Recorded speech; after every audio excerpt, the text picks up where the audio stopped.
ba ang mga lalaki ay madalas mang-iwan? Oo, at daanin natin sila sa kwento. Alam niyo ba, yung mga lalaki na yan ay mang-iiwan?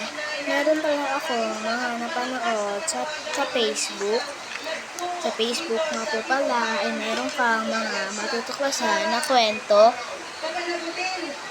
Para sa kanila ay madali lang mang-iwan. Meron akong dito 3 klase na meron din kayo. Una, sa mga lalaki, tinitingnan ang profile ng mga babae at kinukuha din nila ang picture nyo. Pangalawa, meron sila ng meron ka.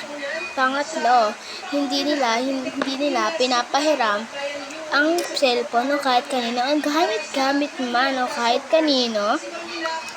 Dyan nag-uumpisa ang mga pagkakagusto nila sa mga babae. Pero hindi nila alam na ayaw nila sa inyo kasi nga bully daw. Alam niyo ba, minsan meron ding sumasagot o wala.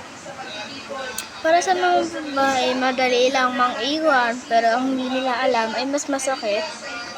Para sa akin, ako din, meron din akong crush. Kaso lang, sa huli ay iniwan niya ako. Sa mga nagtatanong, ay grade 6 na po ako.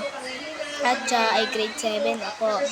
Kung nagustuhan niyo po itong video po na to, subscribe and follow and like naman po kung nagustuhan niyo po ang video ko sa susunod.